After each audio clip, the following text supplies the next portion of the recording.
یعنی نصیر کو پانے کے بعد اس کی سوکھی ٹہنی میں جان سی پڑ گئی تھی، مراد یہ ہے کہ وہ ہری بھری ہو گئی تھی۔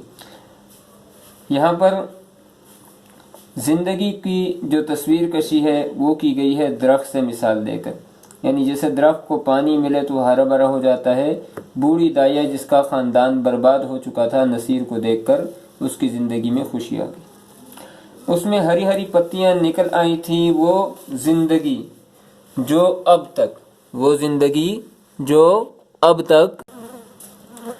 تک خشک اور پامال تھی، پامال تباہ و برباد ہونے کو کہتے ہیں، اس میں پھر رنگ و بو کے آثار پیدا ہو گئے تھے۔ آثار اثر کی جمع ہے، یعنی اثرات۔ عباسی نصیر کی بھولی بھالی باتوں پر نثار ہو گئی، نثار قربان ہو گئی، مگر وہ اپنی محبت کو شاکرہ سے چھپاتی تھی، شاکرہ نصیر کی امی، اس لیے کہ ماں کے دل میں رشک نہ ہو۔ رشک کے معنی میں نے آپ کو پہلے ہی بتائے تھے، رشک اس کیفیت کو کہتے ہیں کہ کسی کے پاس کوئی چیز دیکھ کر یہ خیال کرنا کہ یہ چیز میرے پاس بھی ہو۔ اس کے مقابل حسد آتا ہے، حسد اس کو کہتے ہیں کہ کسی کے پاس کوئی چیز دیکھ کر یہ خیال کرنا کہ یہ چیز اس کے پاس نہ رہے اور میرے پاس آ جائے۔ تو یہ کہتے ہیں کہ رشک نہ ہو ماں کو۔ وہ نصیر کے لیے ماں سے چھپ کر مٹھائیاں لاتی اور اسے کھلا کر خوش ہوتی۔ وہ دن میں 2-3 بار اسے اپٹن ملتی۔ اپٹن کا معنی میں نے پیج کے اوپر لکھا ہوا ہے کہ وہ خوشبودار مسالہ جو جسم کو نرم و نازک اور خوبصورت بنانے کے لیے اکثر لڑکیاں استعمال کرتی ہیں۔ وہ دن میں 2-3 بار اسے اپٹن ملتی، بچہ خوب پروان چڑھے، تاکہ بچہ خوب پروان چڑھے، پروان چڑھنا بڑھنا۔ وہ اسے دوسروں کے سامنے کوئی چیز نہ کھلاتی کہ بچے کو نظر نہ لگ جائے، ہمیشہ دوسروں سے بچے کی کم خوری کا رونا رویا کرتی تھی۔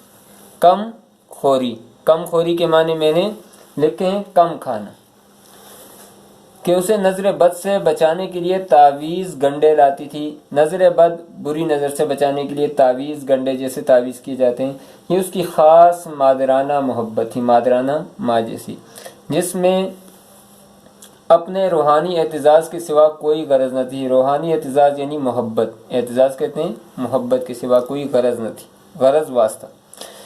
اس گھر سے نکل کر آج عباسی کی وہ حالت ہو گئی، یعنی یہ وہ بتا رہے ہیں کہ جب شاکرہ نے عباسی کو گھر سے نکال دیا، وہ حالت ہو گئی تھی جو تھیٹر میں یکا یک ایک دم اچانک بجلیوں کے گل ہو جانے سے، گل بند ہو جانا، ختم ہو جانا، بند ہو جانے سے ہوتی ہے۔ یہاں تھیٹر سے تشبیہ دی جا رہی ہے کہ جیسے تھیٹر ہو، ہال ہو، وہاں پر اچانک بتیاں بند ہو جائیں تو تاریکی ہو جاتی ہے، اندھیرا ہو جاتا ہے، ویسے ہی عباسی کی زندگی میں نصیر کے جانے سے یا گھر چھوڑنے کی وجہ سے تاریکی اور اندھیرا ہو گیا۔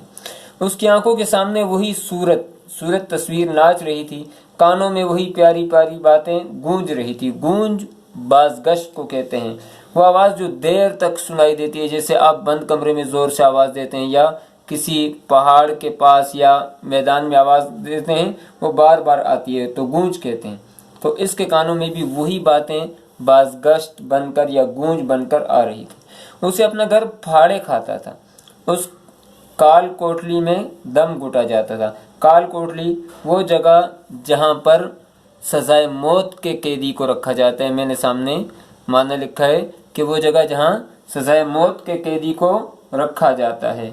رات جوں توں جیسے تیسے کر کے کٹی، صبح کو وہ مکان میں جھاڑو دے رہی تھی، یک تازے حلوے کی صدا یہاں سواد والا ہے بیٹا، تو سواد والا صدا کے معنی آواز ہوتا ہے، اور ایک سین والا صدا ہوتا ہے جس کے معنی ہمیشہ ہوتا ہے۔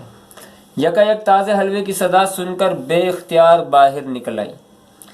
مان اچانک یاد آ گیا کہ آج حلوہ کون کھائے گا۔ عباسی کی روح تڑپ اٹھی اور بیقراری کے عالم میں گھر سے نکلی کہ چلو نصیر کو دیکھاؤں، پر آدھے راستے سے لوٹ گئی۔ اب اس پیراگراف میں مصنف نے ہمیں یہ بتایا کہ روزانہ تو باہر گلی میں کوئی چیز والا آتا تو عباسی چیز دے کر لا کر کھلا دیتی نصیر کو، لیکن آج تو نصیر نہیں تھا، اس لیے عباسی بیچاری اٹھی اور پھر اپنی جگہ پر دوبارہ بیٹھ گئی، لوٹ گئی، واپس آ گئی۔ ٹھیک ہے، نصیر عباسی کے دھیان خیال سے ایک لمحے کے لیے بھی نہیں اترتا تھا۔ وہ سوتے سوتے چونک پڑنا جاگ جانا، ٹھیک ہے، میں نے پہلے معنی لکھوایا ہوا ہے۔ معلوم ہوتا نصیر ڈنڈے کا گھوڑا دبائے چلا آتا ہے، جیسے بچے اکثر ڈنڈا لے کر اس کے اوپر سوار ہو جاتے ہیں اور گاڑی چلانے کی کوشش کرتے ہیں، ٹھیک ہے۔ آپ اپنے بچپن کو یاد کریں، آپ کو یہ گاڑی یاد آ جائے گی، ٹھیک ہے۔ گھوڑا دبائے چلا آتا ہے، پڑوسیوں کے پاس جاتی تو نصیر ہی کا چرچا ذکر کرنا، اس کے گھر کوئی آتا تو نصیر کا ذکر کرتی۔ نصیر اس کے دل اور جان میں بسا ہوا تھا، سمایا ہوا تھا۔ شاکرہ کی بے رخی اور بد سلوکی، برے کو کہتے ہیں برے سلوک کے ملال کہتے ہیں رنج، افسوس، میں نے مانا بالکل اینڈ پہ لکھا ہوا ہے، ٹھیک ہے، افسوس، ملال کے لیے اس میں جگہ نہ تھی۔ وہ روز ارادہ کرتی کہ آج نصیر کو دیکھنے جاؤں گی، اس لیے بازار سے کھلونے اور مٹھائیاں لاتی، گھر سے چلتی، لیکن آدھے راستے سے لوٹ آتی، واپس آ جاتی، کبھی 2-4 قدم سے آگے نہ بڑھا جاتا۔ کون سا منہ لے کر جاؤں جو محبت کو فریب سمجھتا ہو، فریب دھوکہ سمجھتا ہو، ٹھیک ہے جی، محبت کو فریب سمجھتا ہو، اسے کون منہ دکھاؤں، یعنی کیوں منہ دکھاؤں وہاں، ٹھیک ہے۔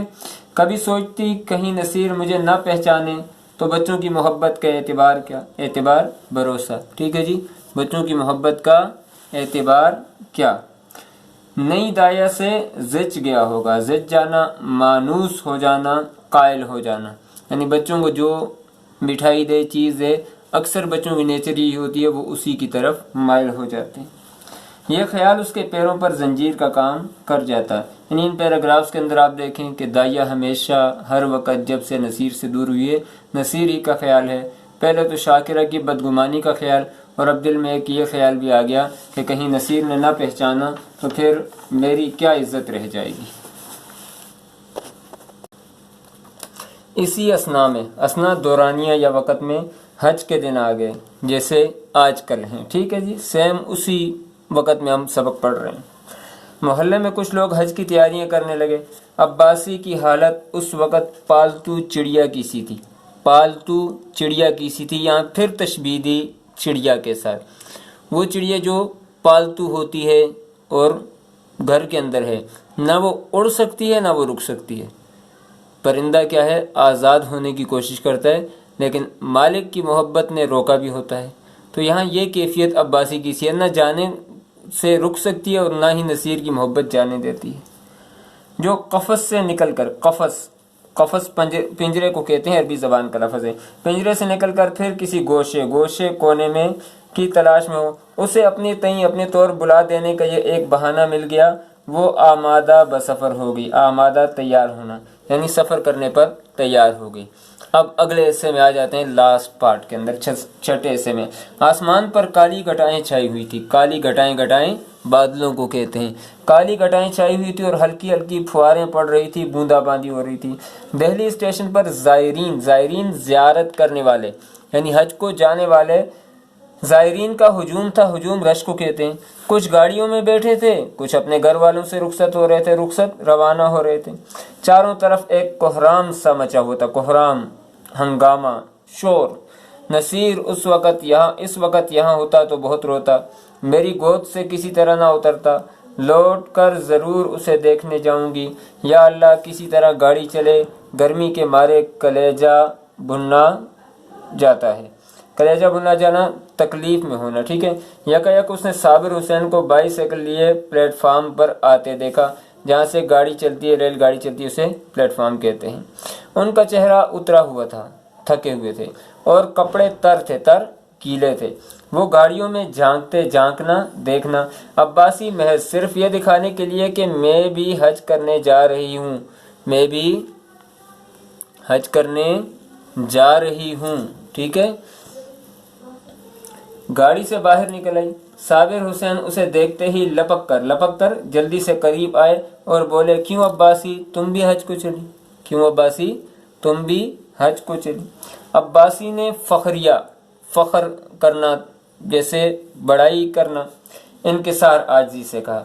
جیسے کوئی بڑا کام انسان کر رہا ہوتا ہے تو اس میں بڑا بول ہوتا ہے لیکن عاجزی اس میں آ جاتی ہے، ٹھیک ہے جی۔ فخریہ انکسار سے کہا، ہاں یہاں کیا کروں، زندگی کا کوئی ٹھکانہ نہیں، ٹھکانہ جگہ، معلوم نہیں کب آنکھیں بند ہو جائیں، معلوم نہیں کب آنکھیں بند ہو جائیں۔ خدا کے یہاں منہ دکھانے کے لیے بھی تو کوئی سامان چاہیے۔ نصیر میاں تو اچھے ہیں، نصیر میاں تو اچھے ہیں، ڈائریکٹ نصیر کے بارے میں پوچھ لیا کہ نصیر میاں کیسے ہیں۔ صابر: اب تم جا رہی ہو، نصیر کا حال پوچھ کر کیا کرو گی؟ اس کے لیے دعا کرتی رہنا۔ عباسی کا سینہ دھڑکنے لگا، مراد یہ ہے کہ گھبرانا۔ گھبرا کر بولی: کیا دشمنوں کی طبیعت اچھی نہیں ہے؟ یعنی نصیر کو کچھ نہ ہو، اس کے دشمنوں کو اذیت ہو یا تکلیف ہو، مراد یہاں پر یہ ہے۔ صابر: اس کی طبیعت تو اسی دن سے خراب ہے جس دن تم وہاں سے نکلی۔ کوئی 2 ہفتے تک تو انا انا کی رٹ بار بار دہرانا، ریپیٹ کرنا لگاتا رہا، اور اب 1 ہفتے سے کھانسی اور بخار میں مبتلا ہے۔ ساری دوائیں کر کے ہار گیا، کوئی نفع ہی نہیں ہوتا، نفع فائدہ۔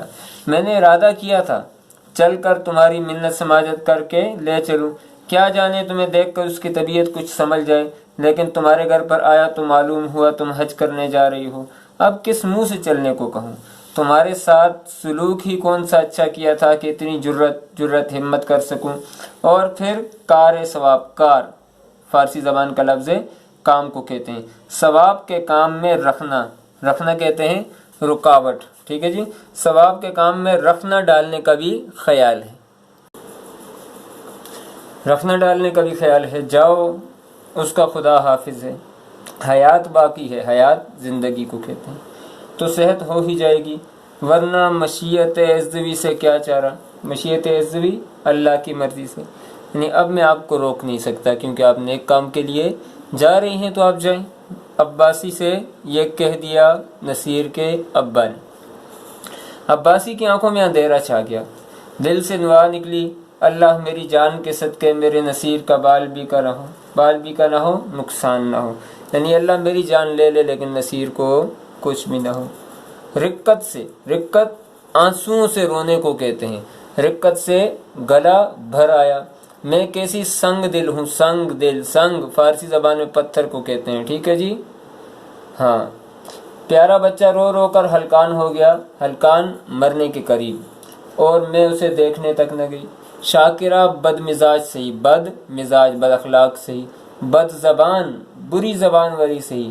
نصیر نے میرا کیا بگاڑا تھا، کیا نقصان کیا تھا؟ میں نے ماں کا بدلہ نصیر سے لیا، یا خدا میرا گناہ بخشیو، پیارا نصیر میرے لیے ہڑک رہا، فریاد کرنا، ٹھیک ہے جی، ضد کرنا۔ اس خیال سے عباسی کا کلیجہ محسوس اٹھا، محسوس کہتے ہیں جی تڑپ اٹھا، ٹھیک ہے جی، عباسی کا کلیجہ محسوس اٹھا۔ محسوس کے معنی آتے ہیں مروڑنا، جیسے کسی نے کلیجہ مروڑ دیا ہو اس کا، ٹھیک ہے، کلیجہ محسوس اٹھا اور آنکھوں سے آنسو بہہ نکلے۔ مجھے کیا معلوم تھا کہ اسے مجھ سے اتنی محبت ہے، ورنہ شاکرہ کی جوتیاں کھاتی اور گھر سے قدم نہ نکالتی۔ آہ، نامعلوم بیچارے کی کیا حالت ہے۔ انداز وحشت سے بولی، وحشت دیوانگی کے عالم میں بولی، دودھ تو پیتے ہیں نا؟ آگے آپ دیکھیں، صابر تم دودھ پینے کو کہتی ہو، اس نے 2 دن سے آنکھیں تو کھولی نہیں۔ عباسی: یا میرے اللہ، ارے او کلی پلیٹ فارم پہ آپ نے دیکھا ہوگا ریڈ کلر کی ان کی شرٹ ہوتی ہے، جو سامان اٹھانے والے ہوتے ہیں انہیں کلی کہا جاتا ہے۔ او کلی بیٹا، میرا اسباب گاڑی سے اتار دے۔ اسباب سامان کو کہتے ہیں، ٹھیک ہے جی۔ اب مجھے حج وج کی نہیں سوچتی، حج کلمہ ہے اور وج اس کے ساتھ جو ہے یہ محمل ہے، ٹھیک ہے، جس کا کوئی معنی نہیں ہوتا۔ اب مجھے حج وج کی نہیں سوچتی، ہاں سوچتی کے معنی کیا ہے جی؟ فکر۔ ہاں بیٹا جلدی کرو، میاں دیکھیے کوئی یکا ہو تو ٹھیک کر لیجئے۔ یکا گھوڑا گاڑی کو کہتے ہیں جس پر پہلے زمانے میں لوگ سفر کیا کرتے تھے۔ اب عباسی جو ہے وہ اپنے لیے گھوڑا گاڑی دیکھ رہی ہے تاکہ وہ چلی جائے اور جا کر نصیر کو جلدی سے دیکھ لے۔ یکا روانہ ہوا، اب گھوڑا گاڑی پر بیٹھ کر روانہ ہو گئے۔ سڑک پر کئی بگیاں کھڑی تھی، بگی بھی وہ جس کے اندر اکثر لوگ بڑے لوگ بیگمات کو لے کر جاتے تھے، وہ بند ہوتی تھی اوپر سے۔ گھوڑا آہستہ آہستہ چل رہا تھا، عباسی بار بار جھنجھلاتی یعنی غصہ کرتی تھی اور یکابان سے کہتی تھی، یکابان گھوڑا چلانے والا یا یکا چلانے والا، بیٹا جلدی کرو، میں تجھے کچھ زیادہ دے دوں گی یعنی زیادہ پیسے دے دوں گی۔ راستے میں مسافروں کی بھیڑ، ہجوم، رش دیکھ کر اسے غصہ آتا تھا، اس کا جی چاہتا تھا، دل چاہتا تھا گھوڑے کے پر لگ جاتے، لیکن جب صابر حسین کا مکان قریب آیا تو عباسی کا سینہ زور سے اچھلنے لگا، ٹھیک ہے، جیسے انسان ایکسائٹڈ ہوتا ہے، ٹھیک ہے، اس وقت اس کے دل کی کیفیت ایسی ہی ہوتی ہے۔ بار بار دل سے دعا نکلنے لگی، سب خیر و عافیت ہو۔ یکا صابر حسین کی گلی میں داخل ہوا، دفعتاً اچانک عباسی کے کان میں کسی کے رونے کی آواز آئی، اس کا کلیجہ منہ کو آ گیا۔ کلیجہ منہ کو آنے کا مطلب یہ ہے کہ گھبرا گئی، اچانک گھبرا گئی۔ کیوں؟ سر تیورا گیا، سر چکرا گیا، معلوم ہوا دریا میں ڈوبی جاتی ہے۔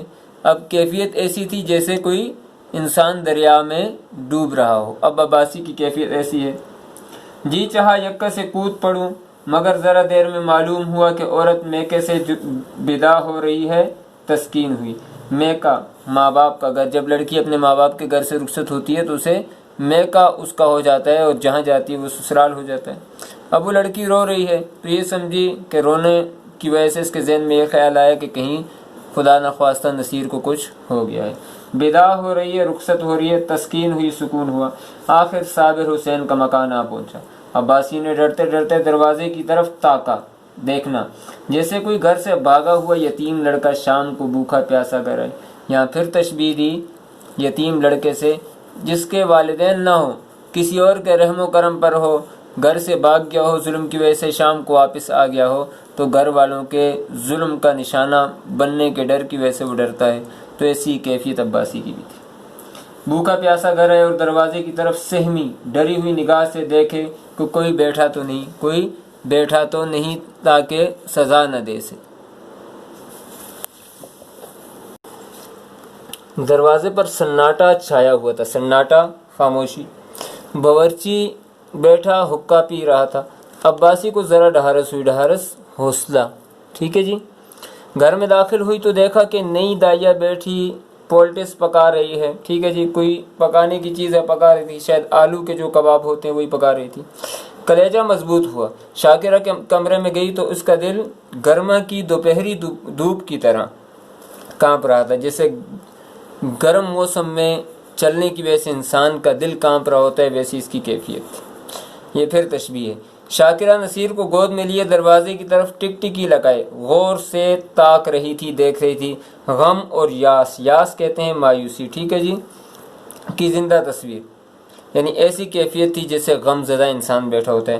عباسی نے شاکرہ سے کچھ نہیں پوچھا، نصیر کو اس کی گود سے لیا اور اس کے منہ کی طرف چشم پرنم گیلی آنکھوں کے ساتھ، چشم فارسی زبان میں پھر آنکھ کو کہتے ہیں، یعنی گیلی آنکھوں سے دیکھ کر کہا، بیٹا نصیر آنکھیں کھولو۔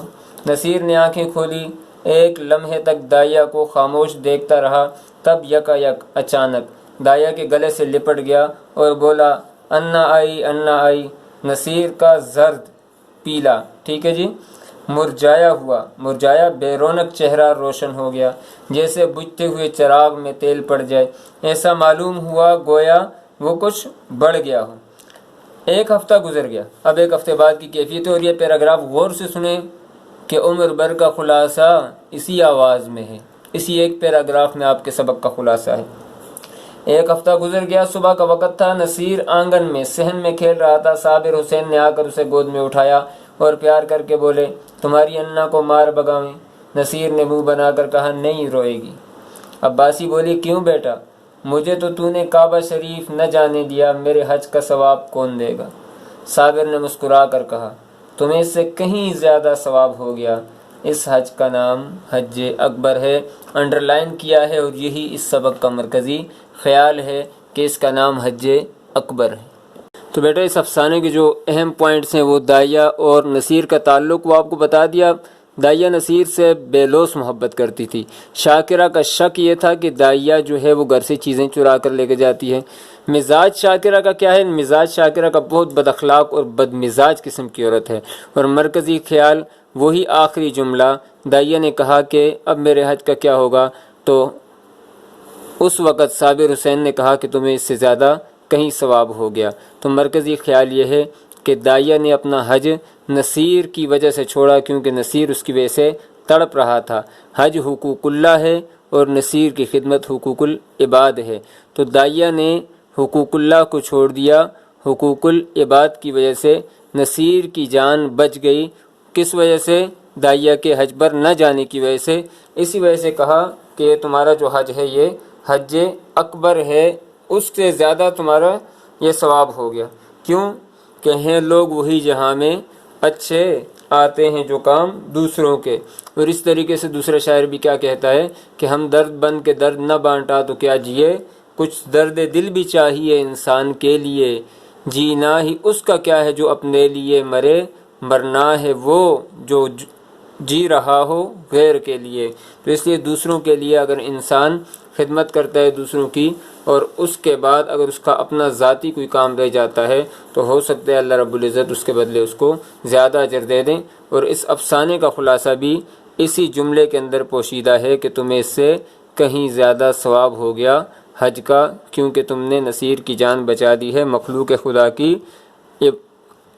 خدمت کر کے۔ کیونکہ حدیث کے اندر آتا ہے کہ الخلق عیال اللہ، یہ مخلوق خدا جو ہے یہ اللہ کی خلق ہے اور اللہ کا کنبہ ہے۔ جو اللہ کے کنبے کی خدمت کرے گا تو اللہ رب العزت اس سے خوش ہوں گے اور اسے بہت زیادہ اجر اور ثواب ہوگا۔ بیٹا آپ نے یہ کرنا ہے کہ پورے سبق کا خلاصہ مختصر کر کے صرف اور صرف ایک پیج کے اوپر لکھ لینا ہے، اور اس کے بعد آپ نے مجھے سینڈ کر لینا ہے۔ السلام علیکم۔